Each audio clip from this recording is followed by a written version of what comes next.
Hello, good morning students. और कैसे हैं आप लोग? आज हम लेके आए हैं अपना third video of this excretory system in which we study detail structure of kidney as well as nephron. दोनों का ही डिटेल स्ट्रक्चर हम करेंगे।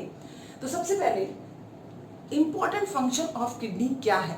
The important function of kidney is to excrete out urea and carbon dioxide. This is the major important function of kidney. Kidney का सबसे पहले, हालांकि बहुत सारे फंक्शंस करती है किडनी, हम और भी फंक्शंस पढ़ेंगे, लेकिन the main primary function of kidney is what? Excretion of urea. अब आप ये बताइए कि इस यूरिया का फॉर्मेशन कहाँ होता है? यूरिया कहाँ बनता है? सो ऑल वी नो कि कहाँ बनेगा urea? Urea is formed in liver. Urea is formed in liver. तो लीवर का सबसे बड़ा कंट्रीब्यूशन है यूरिया फॉर्मेशन में। लीवर के अंदर यूरिया कहाँ बनता है? लीवर के अंदर यूरिया बनता है स्पेशली इन लीवर सेल्स के अंदर भी क्या होता है? माइटोकॉन्ड्रिया। और इस माइटोकॉन्ड्रिया में ही किसका फॉर्मेशन होता है? यूरिया का। सबसे पहले इस चीज को डिस्कवर करने वाले जो साइंटिस्ट थे that is the Krebs Henseleit, और इन्हीं की वजह से इसका नाम पड़ा है क्रैब हैंसलेट साइकिल, जिस साइकिल से यूरिया का फॉर्मेशन होता है। तो urea is formed in liver cell, और वो भी माइटोकॉन्ड्रिया। Crab Henseleit cycle. तो अब ये जो क्रैब हैंसलेट साइकिल है ये क्या है और ये कैसे यूरिया का फॉर्मेशन करती है? तो आपको सबसे पहले तो क्या आना चाहिए कि यूरिया का स्ट्रक्चर क्या है, यूरिया बना कैसे। तो देखो बेटा, यूरिया कैसे बना? सबसे पहले आया आपका कौन सा ग्रुप? क्या बना? अमोनिया। अमोनिया किसके साथ में कंबाइन हो गया? कार्बन डाइऑक्साइड के साथ में। अब इसने किसका फॉर्मेशन करा है? दैट इज यूरिया का। तो कार्बन डाइऑक्साइड के साथ में मिलने के बाद में ये क्या बन गया? This is what? This is urea. साथ में क्या मिलेगा हमें? Carbon dioxide. तो इसी साइकिल को हम क्या कहते हैं? Krebs Henseleit cycle. थोड़ा सा इसके बारे में स्टडी करेंगे अभी अपन। अच्छा, यूरिया फॉर्मेशन में टोटल कितना एटीपी लगा? Urea is formed in mitochondria of the liver cycle. How many ATP are needed for this urea formation? So there is requirement of 3 ATP. 3 ATP खर्च कर होते हैं किसके लिए? यूरिया बनाने के लिए। 1 molecule of urea is formed by requirement of 3 ATP from what? 1 molecule of urea. तो आप देखिए आप कि एक मॉलिक्यूल बनाने के लिए कितनी एटीपी की रिक्वायरमेंट हुई? 3 एटीपी की रिक्वायरमेंट। कितने फॉस्फेट बॉन्ड जो है इसमें ब्रेक होंगे? So there is breaking of 4 phosphate bond. Please remember बेटा, मैं 3 एटीपी की बात कर रही हूं और मैं 4 फॉस्फेट बोल रही हूं।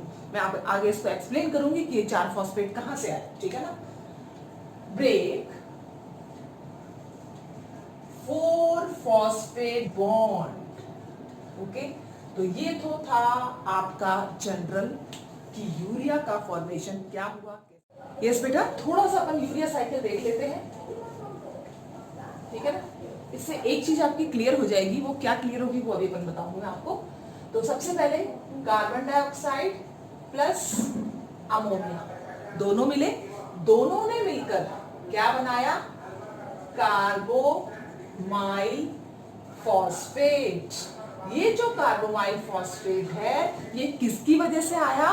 कार्बोमाइल सिंथेटेज एंजाइम की वजह से। कार्बोमाइल सिंथेटेज इसने क्या बनाया, कार्बोमाइल फॉस्फेट। कार्बोमाइल फॉस्फेट और वही लीवर सेल के अंदर एक और अमीनो एसिड प्रेजेंट होगा जिसको हम क्या कहते हैं, ऑर्निथीन। क्या कहते हैं हम, ऑर्निथीन। ये वहां पर क्या है, प्रेजेंट है। तो ऑर्निथीन कार्बोमाइल फॉस्फेट के साथ में क्या हो गया, कंबाइन हो गया। और क्या बनाया इसने बनाया सिट्रुलिन। सिट्रुलिन जो है वो एस्पार्टिक एसिड के साथ में कंबाइन हुआ। ठीक है ना, सिट्रुलिन किसके साथ में कंबाइन हो रहा है, एस्पार्टिक एसिड के साथ में। और क्या बना रहा है, आर्जिनोसक्सेनिक एसिड। ये आर्जिनोसक्सेनिक एसिड जो है किसमें चेंज हो जाएगा, आर्जिनाइन में। और क्या रिलीज करेगा, दैट इज फ्यूमेरिक एसिड। ये आर्जिनाइन जो है आगे जाके फॉर्म करता है किसको, यूरिया को। ये बनाएगा आगे यूरिया। वही आपका NH2 प्लस कार्बन डाइऑक्साइड क्या बन गया, यूरिया बन गया। यूरिया बनने के बाद आर्जिनाइन से एक और सब्सटेंस निकलेगा, that is known as the ornithine. And this cycle goes on. तो आपको ये ध्यान रखना है कि जब CO2 प्लस NH3 कंबाइन होते हैं तब आपके दो ATP क्या हो गए, यूज हो गए। और उन्होंने क्या बनाया, 2 ADP। दो ATP यूज हुए हैं और क्या बना रहे हैं, 2 ADP। इस केस के अंदर जब सिट्रुलिन आर्जिनोसक्सेनिक एसिड के अंदर चेंज होता है, यहाँ पर एक ATP जो है वो एक ATP जो है वो किसमें चेंज हो रहा है, AMP में। तो दो फॉस्फेट बॉन्ड यहाँ ब्रेक हुए क्योंकि ATP से AMP बन रहा है। तो ट्राइफॉस्फेट से जब मोनोफॉस्फेट बनेगा तो यहाँ से कितने हो गए, 2 फॉस्फेट बॉन्ड ब्रेक। यहाँ पर क्या हो रहे हैं, T से D बन रहा है। एडिनो ट्राइफॉस्फेट से एडिनो डाइफॉस्फेट बन रहा है। तो एक फॉस्फेट दोनों केसेस के अंदर बनेंगे। तो 2 ATP बन गए, 2 फॉस्फेट बन गए। तो ये हो गया +2 फॉस्फेट। तो टोटल जो है आपके 4 फॉस्फेट बॉन्ड जो है वो क्या हुए हैं, ब्रेक हुए हैं। और कितनी ATP की रिक्वायरमेंट हुई है आपको, that is 2 and this is 1। Total 3 ATP is required. ठीक है ना। तो अगर हम एनर्जी की बेसिस पे देखते हैं तो हमें 3 ATP की क्या पड़ती है, जरूरत। एक और सबसे इंपॉर्टेंट जो नीट का सबसे इंपॉर्टेंट क्वेश्चन है और बहुत बार पूछा गया है कि यूरिया का अमाउंट किसके अंदर ज्यादा होता है। बहुत सारे ऑप्शन दिए जाते हैं, तो प्लीज आप इस चीज का ध्यान रखें। हम पोर्टल सिस्टम पढ़ चुके हैं और हमें ये मालूम है कि सबसे पहले यूरिया का फॉर्मेशन कहाँ हुआ, लीवर के अंदर। लीवर क्या बना रहा है, यूरिया बना रहा है। उससे पहले एंट्री किसकी हुई थी, हिपैटिक पोर्टल वेन की हुई थी। यहां पर कौन आया था, हिपैटिक पोर्टल वेन। ये किसके बीच में था, that is the small intestine वाला पोर्शन जो था वो, या आप इसको गट भी कह सकते हैं। ठीक है ना, गैस्ट्रो इंटेस्टिनल ट्रैक्ट। ये दोनों जो है इनके यहां से क्या निकलेगा बेटा, हिपैटिक पोर्टल। तो क्या हिपैटिक पोर्टल वीन के अंदर यूरिया है, नहीं। हिपैटिक पोर्टल वीन के अंदर सबसे ज्यादा किसकी कंसंट्रेशन है, दैट इज अमोनिया। अमोनिया कहां प्रेजेंट होगा, पोर्टल वेन में। लेकिन जब लीवर से क्या निकलेगी, हिपैटिक वेन। इस हिपैटिक वेन के अंदर largest amount of urea present होता है। This is very very very important जो क्वेश्चन आता है आपका। हिपैटिक वेन के अंदर क्या प्रेजेंट है, लार्ज अमाउंट ऑफ यूरिया। कहां आ गया ये, हिपैटिक वेन के अंदर। तो आप इस चीज का ध्यान रखें कि अगर आपसे पूछा जाता है कि क्या रीनल वेन में ज्यादा यूरिया है कि हिपैटिक वेन में यूरिया है, तो आपको ये मालूम होना चाहिए कि हिपैटिक वेन में यूरिया आया, ये कहां जाएगा, वापस आपके रीनल आर्टरी से होते हुए किसमें आ गया, आपके किडनी में। लेकिन सबसे मिनिमम की बात करते हैं हम, minimum amount of urea is present in which portion, that is the renal vein. Maximum नहीं होता है, इसमें कंफ्यूज नहीं होना है। ओके बेटा, यस। तो मैं यहां पर लिख देती हूं मैक्सिमम अमाउंट ऑफ, मिनिमम लिख देती हूं, मैक्सिमम तो हो चुका है। Minimum amount of urea present इन, हाँ जी बेटा, किसमें? That is in renal vein. तो ये था इंपॉर्टेंट क्वेश्चन जो बहुत बार पूछा जा चुका है नीट के अंदर और डिफरेंट कॉम्पिटिटिव एग्जाम में। आपको क्या याद रखना है कि maximum large amount of urea को छोड़ करके आप इसको लिखिए maximum amount of urea, maximum amount of urea present in, yes, which portion बेटा? That is the hepatic vein. तो एक कॉन्सेप्ट आपका क्लियर होना चाहिए कि हेपेटिक वेन के अंदर सबसे ज्यादा यूरिया और रीनल वेन के अंदर सबसे कम, मिनिमम यूरिया जो है वो किसके अंदर होगा? रीनल वेन के अंदर। तो एक और चीज आपकी क्लियर हुई। दूसरा, ये जो साइकिल है ये कहां चल रही है? Mitochondria of the liver cell. ये क्या है? ये पूरा का पूरा क्या है? This is what? Mitochondria of liver cell. उसके अंदर ये साइकिल क्या करेगी? रन करेगी। टोटल कितने फॉस्फेट बॉन्ड ब्रेक होंगे? 4 बॉन्ड जो है ब्रेक होंगे। कितनी एटीपी की रिक्वायरमेंट होगी? 3 एटीपी की क्या होगी? रिक्वायरमेंट। कौन सा amino acid non protein in nature है? भाई साहब, ये ऑर्निथिन कभी भी प्रोटीन नहीं बनाता। ये एमिनो एसिड है लेकिन ये प्रोटीन का सिंथेसिस नहीं करेगा। Be clear. ये भी क्वेश्चंस आए हुए हैं कि this is non proteinaceous amino acid. ये मैंने क्यों बताया? मैंने इसलिए बताया क्योंकि हमें ये मालूम है कि एमिनो एसिड से प्रोटीन बनते हैं। क्लियर है? ये कॉन्सेप्ट सबका क्लियर है कि एमिनो एसिड कंबाइन होंगे और क्या बनाएंगे? प्रोटीन बनाएंगे।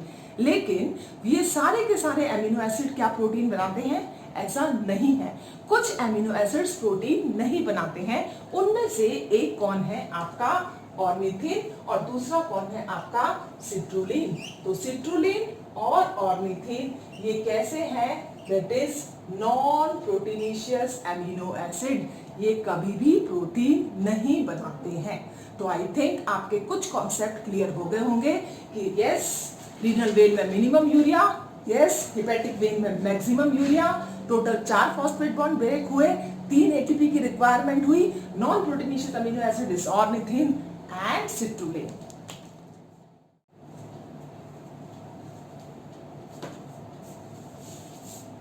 Yes, beta. Next is the type of kidneys. Type of kidneys. हम बहुत बार टर्म यूज करते हैं प्रोनेफ्रिक, मीजोनेफ्रिक, मेटानेफ्रिक। हमें नहीं मालूम होता इसका कि एक्चुअल में प्रोनेफ्रिक होता क्या है, मीजोनेफ्रिक क्या होता है और मेटानेफ्रिक क्या होता है। हम टर्म जरूर यूज करते हैं लेकिन हमें उसके बारे में नहीं मालूम। आपने क्लासिफिकेशन में बहुत बार ये टर्म यूज करा होगा। तो these are the general term which are mention in the NCERT and we have to study now the detail portion of that. तो सबसे पहले किडनी जो है आपकी कितने टाइप की है? 3। यस, पहली kidney first is the pronephric kidney, clear? And the second one is the mesonephric kidney, and the third one is the metanephric kidney. अब आप देखिए, अब हम लेंगे इनके एग्जाम्पल्स आप सभी को मालूम है, ठीक है? आप कर चुके हैं क्लासिफिकेशन वाले चैप्टर में। हम अपनी उस मेमोरी को थोड़ा सा और ज्यादा इंक्रीज कर लेते हैं कि कैसे। प्रोनेफ्रिक किडनी जो है वो बेसिकली किस में पाई जाती है? साइक्लोस्टोम्स में पाई जाती है। That is basically found in cyclostomes. Cyclostomes जो है, यानी कि आप पहचान गए होंगे cyclostomes, that is the myxine and petromyzon. कौन कौन आ जाएंगे इसके अंदर? मिक्सीन प्लस पेट्रोमाइजॉन, इन दोनों के अंदर, प्लस फ्रॉग का जो टेडपोल होता है that is the larva. Tadpole larva के अंदर भी फ्रॉग, टेडपोल लार्वा, इनके अंदर भी क्या पाया जाता है, that is pronephric kidney. Okay, पहले एग्जांपल्स ले लेते हैं, उसके बाद में हम फर्दर करेंगे इसको डिटेल में। मीजोनेफ्रिक किडनी पाई जाती है अर्लियर एमनियोट्स में एंड एमनियोट्स में, that is the fishes and amphibians. तो फिशेस और एम्फीबियंस के अंदर क्या पाई जाती है, mesonephric kidney. And the last one क्या है, that is the metanephric kidney. और मेटानेफ्रिक किडनी किसमें पाई जाती है, मैमल्स एंड बर्ड्स। ओके, तो सबसे पहले कि प्रोनेफ्रिक किडनी आखिर होती क्या है इसका स्ट्रक्चर। सबके अंदर एक सेल होता है, ठीक है, एक प्लानिंग होती है सेल की, that is known as the nephrocyte. अब नेफ्रोसाइट मतलब नेफ्रॉन मतलब किडनी का स्ट्रक्चर, सॉरी किडनी की बेसिक यूनिट। तो हम यहाँ पर देखते हैं कि प्रोनेफ्रॉन में वो नेफ्रॉन कैसे होते हैं, ठीक है ना। प्रोनेफ्रॉन में क्या होता है, जैसे सपोज करो ये एक बेसिक प्लान है इसका, ठीक है ना। तो बेसिक प्लान के अंदर क्या हुआ, ये आपका बोमेन कैप्सूल जैसा हमने बना दिया है। हर आगे वाला जो स्ट्रक्चर है बोमेन कैप्सूल वाला, ये सिर्फ क्या होगा, हर सेगमेंट के अंदर क्या फॉर्म कर रहा है, अलग अलग। हर सेगमेंट, जितने बॉडी के सेगमेंट होंगे उन सभी सेगमेंट के अंदर ये इस तरह से क्या करेगा, जो है इसके अंदर ट्यूब्यूल्स या नेफ्रॉन्स जो है इस तरह से क्या होंगे प्रेजेंट, और ये यूनाइट कर लेंगे, और यूनाइट करके ये आगे की साइड में क्या कर देंगे, इस तरह से यहां से भी एक अरेंजमेंट हो जाएगा। तो बॉडी का अर्लियर मतलब जो शुरुआत जो हुई थी, एक तो ये क्या शो कर रहा है, सेगमेंटल अरेंजमेंट, ठीक है ना, सेगमेंटल अरेंजमेंट ऑफ नेफ्रॉन्स, ठीक है ना, सेगमेंटल अरेंजमेंट ऑफ नेफ्रॉन्स, ये इसने शो करा। दूसरा ये कह रहा है कि सिर्फ अर्ली, ये जो पूरा का पूरा है ये क्या है, ये है nephrocyte plate. What is this, this is nephrocyte plate. तो नेफ्रोसाइट प्लेट के अंदर जो आगे वाले जितने भी थे, जो क्या थे, नेफ्रॉन्स जो थे, वो सारे मिल करके, या जो ट्यूब्यूल्स जो थे वो सारे मिल करके उन्होंने क्या बना दी, किडनी। क्लियर, यानी कि यहाँ पर कोई डिस्टिंक्शन नहीं हुआ। नेफ्रोसाइट के जो सबसे अर्ली जो सेगमेंट्स होते थे, उन सेगमेंट्स के अंदर सेगमेंटल अरेंजमेंट में क्या नजर आ रहे हैं आपको, ट्यूब्यूल्स, और वो कंबाइन होकर क्या बना देते हैं, नेफ्रोसाइट प्लेट, ठीक है ना। तो इस तरह के स्ट्रक्चर को आप क्या कहोगे, प्रोनेफ्रिक। ये भी पूरा नहीं बनता है इसके अंदर, प्लीज ध्यान रखना, ये पूरा नहीं बनेगा और यहीं पर ही क्या हो जाएगा, ये ड्रेन जैसा हो जाएगा, that is known as a pronephric kidney. लेकिन जैसे जैसे हम एडवांस हुए, तो एडवांस होने के साथ साथ में क्या हुआ, अर्लियर में तो नेफ्रॉन्स जो थे, एक तो उनके अंदर इस तरह से जो ट्यूब्यूल्स थे वो सारा का सारा फॉर्मेशन नहीं हुआ।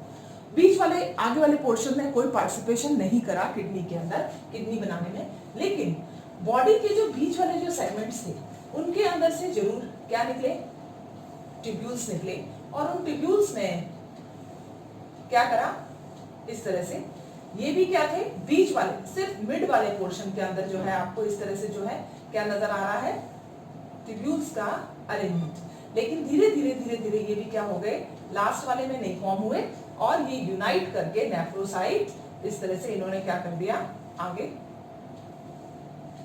नेफ्रिडियोपोर जो भी है लास्ट में बच जाएगा। तो बीच वाला, मिडल वाला पोर्शन यहाँ पर क्या हो रहा है, किडनी बना रहा है, this is the mid portion, और मिड पोर्शन में क्या बना दी, किडनी। आपने इसको क्या नाम दे दिया, मीजोनेफ्रॉन, ठीक है ना। आप ये देखिए नेफ्रोसाइट प्लेट है ये, what is this, this is nephrocyte plate, और नेफ्रोसाइट प्लेट के ऊपर किसका अरेंजमेंट नजर आ रहा है, आपका ट्यूब्यूल्स का। तो जब नेफ्रोसाइट प्लेट बनी, उसी के साथ में हर सेगमेंट में क्या बने, ट्यूब्यूल्स, और वही आगे वाले जो ट्यूब्यूल्स थे उन्हीं से ही क्या बन गया, एक्सक्रीशन का काम हो गया। ये एक जनरल सा स्ट्रक्चर था जो सबसे पहले प्रोनेफ्रिक यानी कि साइक्लोस्टोम्स में या फिर टेडपोल लार्वा में नजर आया। अब यहाँ पर क्या हो गया, हम थोड़े से डेवलप हो गए, ठीक है ना। अब ये जो वर्टिब्रेट्स जो थोड़े से डेवलप हुए हैं, फिशेस और एम्फीबियंस, इनके अंदर आगे वाला जो सेगमेंटल अरेंजमेंट आपको जो यहाँ पर नजर आ रहा था वो तो हो गया गायब, ठीक है, that is totally finished. Now the mid portion tubules arrange and form a kidney. तो बीच वाले जो ट्यूब्यूल्स थे उन्होंने मिलकर क्या बना दिया, किडनी का काम करा, ठीक है ना। वो सारे के सारे एम्बेडेड हो गए बीच वाले पोर्शन में। तो बीच वाला पोर्शन जो है नेफ्रोसाइट प्लेट का कौन सा पोर्शन, मिडल पोर्शन क्या बना रहा है, किडनी बना रहा है। अगर नेफ्रोसाइट का मिडल पोर्शन किडनी बनाता है, आपने उसको क्या कहा, मीजोनेफ्रिक। अब आप देखिए third, that one is known as the metanephric. अब इसके अंदर क्या हुआ, इस तरह से ये बन गई नेफ्रोसाइट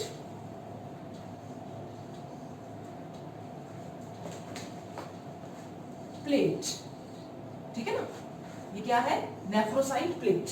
अब इस नेफ्रोसाइट प्लेट के अंदर आगे वाले जो प्रो था उसने पार्टिसिपेट नहीं करा किडनी फॉर्मेशन में, बीच वाले ने भी पार्टिसिपेट नहीं करा किडनी फॉर्मेशन में, लेकिन लोअर पोर्शन जो था उसके अंदर से क्या बने, लोअर पोर्शन के अंदर से क्या बने, इस तरह से ट्यूब्यूल्स बने और उन्होंने फॉर्मेशन करा, नीचे वाले ने किसका फॉर्मेशन करा, दैट इज ट्यूब्यूल्स ने किडनी का फॉर्मेशन।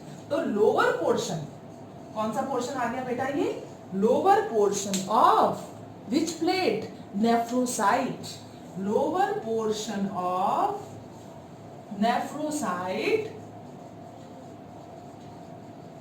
Form kidney. तो इस तरह से नीचे वाला पोर्शन जब किडनी का फॉर्मेशन, ये ऊपर वाले क्या हो गए थे, ये डिजेनरेट, ये बनेगी। अगर आप एम्ब्रियोनिक स्टेज देखोगे तो ये नहीं बनती। लास्ट वालों ने क्या बनाया, किडनी। अब आप इसको क्या कहोगे, कौन सी किडनी कहोगे, that is the metanephric kidney, जो किसके अंदर पाई जाती है, ये पाई जाती है आपके एवीज में और मैमल्स में। तो प्लीज ध्यान रखें, एवीज और मैमल्स जो है ये दोनों ही मेटानेफ्रिक है। मीजोनेफ्रिक में फिशेस और एम्फीबियंस, और प्रोनेफ्रिक किडनी में कौन आ जाएंगे, साइक्लोस्टोम्स एंड टेम्पोल लार्वा। तो ये आपका, अगर आप एम्ब्रियोलॉजिकल पॉइंट ऑफ व्यू से कि शुरुआत में कैसे जो है स्ट्रक्चर बने होंगे, तो एम्ब्रियोलॉजिकल पॉइंट ऑफ व्यू से किडनी जो है वो कितने टाइप की है, ठीक है ना, कैसे कैसे फॉर्मेशन हुआ है, ये स्ट्रक्चर्स जो है शुरुआत में हमारे एम्ब्रियो में, जब हमारा एम्ब्रियो डेवलप होता है, जब हम छोटे होते हैं, हम डेवलप हो रहे होते हैं, तो हमारे अंदर पहले ये स्टेज आती है, फिर ये स्टेज आती है, फिर ये स्टेज। आपको ये सारी स्टेज एक ह्यूमन एम्ब्रियो के अंदर मिल जाएगी। सपोज करो this one is the human embryo, ठीक है ना, ये एम्ब्रियो है। तो इस एम्ब्रियो के अंदर आप क्या देखोगे कि शुरुआत में जब आप बहुत छोटी वाली स्टेज में थे, that is in case of 2 months, आपके अंदर जो है इस तरह से फॉर्मेशन हुआ था प्रोनेफ्रिक, फिर आप मीजोनेफ्रिक और लास्ट में आप क्या बने, मेटानेफ्रिक। तो एम्ब्रियो में आपको ये तीनों स्टेज मिलेगी, लेकिन जो परमानेंट स्टेज रहेगी, जैसे ही आप 4 month और 5 month के अंदर आते हो, तो आपके अंदर जो परमानेंट स्टेज रहेगी वो कौन सी होगी, मेटानेफ्रिक, ठीक है ना। तो एम्ब्रियोलॉजिकल पॉइंट ऑफ व्यू से भी ये इंपॉर्टेंट था कि यस, एम्ब्रियोलॉजी में आपको मालूम होगा ऑन्टोजेनी रिकैप्चुलेट फाइलोजेनी, यानी कि हमारे अंदर जो भी इंडिविजुअल्स में स्ट्रक्चर होते हैं वो पहले हमारे जो इवोल्यूशन हो चुका है फाइलोजेनी में, यानी कि पूरे उसमें उसी से मैच करते हुए हैं। ये आपका डिटेल पोर्शन आएगा 12th में, इसको अभी हम टच नहीं कर रहे हैं। आपको सिर्फ इतना मालूम होना चाहिए कि फर्स्ट प्रोनेफ्रिक किडनी का इन्वॉल्वमेंट हुआ, देन मीजो का हुआ, देन मेटा का हुआ। ओके बेटा।